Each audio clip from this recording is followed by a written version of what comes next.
অন্নপূর্ণা যোজনার টাকা ঢুকলো অ্যাকাউন্টে, কত সংখ্যক মহিলা আজ অন্নপূর্ণা যোজনা 3,000 টাকা পেলেন?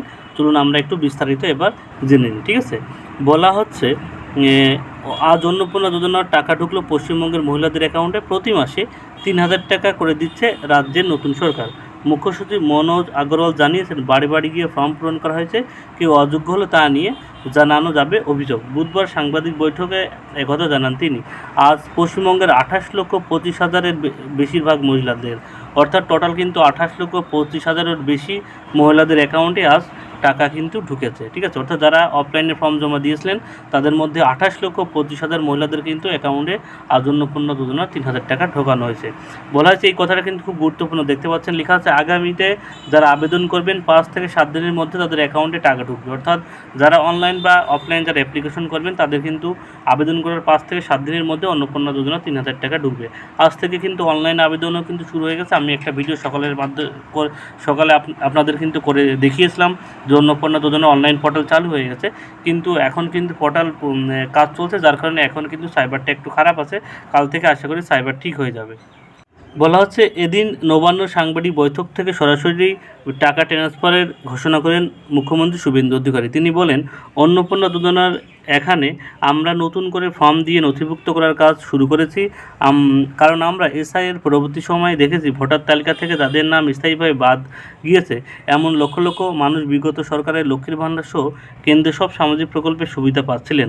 আমরা যারা সচেতন নাগরিক, আইনের অনুগত, আমরা চাইব না অভারতীয়দের অ্যাকাউন্টে সরকারি টাকা ঢুকুক। যারা বিচারাধীন ছিলেন, পরবর্তী ট্রাইব্যুনাল আবেদন করছেন, তাদের স্থায়ীভাবে নাম বাদ যাওয়া বলে ধরছি না। বাংলাদেশ থেকে ধর্মীয় উৎপীড়নের কারণে যে হিন্দু শরণার্থী প্রাণ বাঁচিয়ে পশ্চিমবঙ্গে এসেছেন, যারা 1,21,000 সিএতে আবেদন করেছেন, এতে 19,000 সার্টিফিকেটও পেয়েছেন, তারাও যারা সিএতে আবেদনের উপযুক্ত তাদের নাম বাতিলের তালিকায় ধরছি না। অর্থাৎ যারা ট্রাইব্যুনালে অ্যাপ্লিকেশন করছেন ভোটার তালিকা থেকে নাম কাটার পরে, তারা কিন্তু অন্নপূর্ণা যোজনা আবেদন করতে পারবেন, এবং যারা সিএতে অ্যাপ্লিকেশন করেছেন তারাও কিন্তু আবেদন করতে পারবেন। এবং সিএ সার্টিফিকেট আবেদন করলে আপনারা অন্নপূর্ণা যোজনা পাবেন, যদি সিএ সার্টিফিকেট নাও পেয়ে থাকেন, সেটা কিন্তু জানানো হয়েছে। এর বাইরে অভ্যন্তরীণ অবৈধ অনুপ্রবেশকারী বয়স বাড়িয়ে মহিলাদের জন্য আর্থিক প্রকল্পে যে পুরুষ লক্ষ্মীর ভাণ্ডার পাচ্ছিলেন, মানে অনেক পুরুষরা কিন্তু লক্ষ্মীর ভাণ্ডার পাচ্ছিলেন, আপনারা খবরে দেখেছেন, তাদের স্বচ্ছতামূলক প্রক্রিয়ার তারা পাচ্ছেন না, পাবেনও না, পাওয়া উচিতও নয়। ঠিক আছে, এই পাশাপাশি যারা একেবারেই বেরোতে পারবেন না, অনলাইনে আবেদন করতে পারবেন না, তাদের জন্য বাড়িতে সাহায্যকারী পাঠিয়ে ফর্ম ফিল আপের দায়িত্ব সরকার বলে জানিয়েছেন শুভেন্দু। তিনি জানিয়েছেন, আগামী 3 মাস ধরে ফর্ম ফিল আপ এবং যাচাইকরণ প্রক্রিয়া চলবে। যখন কারো আবেদন আসবে সঙ্গে সঙ্গে টাকা ঢুকে যাবে অ্যাকাউন্টে। প্রতি 7 দিন অন্তর তালিকায় সংশোধন ঘটানো হবে। সেই মতো সাংবাদিক বৈঠক করে জানানো হবে সুবিধাভোগীদের সংখ্যা। গোটা প্রক্রিয়া সম্পূর্ণ হলে আগের সরকারি লক্ষ্মীর ভাণ্ডার প্রকল্প বাতিল হয়ে যাবে, সকলে অন্তর্ভুক্ত হবেন অন্নপূর্ণা যোজনায়। এরপরই সাংবাদিক বৈঠক থেকে সুবিধাভোগীদের অ্যাকাউন্টে টাকা পাঠানো হয়। অর্থাৎ আপনারা বুঝতে পারলেন যে যারা অ্যাপ্লিকেশন করেছিলেন 28 লক্ষ সামথিং 25,000, তাদের কিন্তু অ্যাকাউন্টে আজকে অন্নপূর্ণা ভাণ্ডারে 3,000 টাকা ঢুকলো।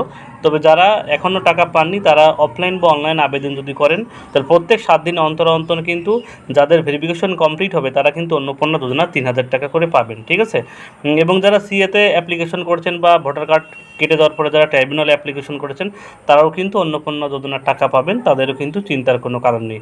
তবে যাদের নাম সাপ্লিমেন্টারি ভোটার তালিকায় প্রথমেই ডিলিট হয়ে গেছিলো, অর্থাৎ বিচারাধীন আওতায় ছিল না, তারা কিন্তু অন্নপূর্ণা যোজনায় আবেদন করতে পারবেন না। অর্থাৎ আপনারা বুঝতে পারলেন, যারা ফর্ম ফিল আপ করতে অসুবিধা বা ফর্ম ফিল আপ করতে পারবেন না, তাদের জন্য কিন্তু সরকারি আধিকারিকরা থাকবেন, তাদের কাছ থেকে তাদের সাহায্যে কিন্তু আপনি ফর্ম ফিল আপ করে নিতে পারবেন। এবং বেশিরভাগ কিন্তু অনলাইনে অ্যাপ্লিকেশন করার কথাই বলা হচ্ছে। আপনারা যদি যারা অনলাইনে না পারবেন বা অফলাইনেও না পারবেন, তারা সরকারি যেসব কর্মীরা আছে তাদের সাথে ফর্ম ফিল আপ করবেন, আর যারা পারবেন তারা অনলাইনে কিন্তু ফর্ম ফিল আপটা করে দেবেন। সেক্ষেত্রে আপনাদের একটু ভুল হওয়ার সম্ভাবনা কম থাকবে। আজ থেকে কিন্তু অনলাইন পোর্টাল চালু হয়ে গেছে, কিন্তু এখন সাইবারের সমস্যার কারণে আপনারা অনলাইন হয়তো ঢুকতে পারবেন না। অর্থাৎ কাল থেকে আশা করি অনলাইনের সাইবার সমস্ত তথ্য কিন্তু ঠিক হয়ে যাবে, এবং কাল থেকে আপনারা অনলাইন অ্যাপ্লিকেশন করতে পারবেন। সবার সুবিধার্থে শেয়ার করবেন, এবং চ্যানেলে নতুন হয়ে থাকলে নতুন আপডেট সবার আগে পাওয়ার জন্য অবশ্যই চ্যানেল সাবস্ক্রাইব করবেন। সবাইকে ধন্যবাদ।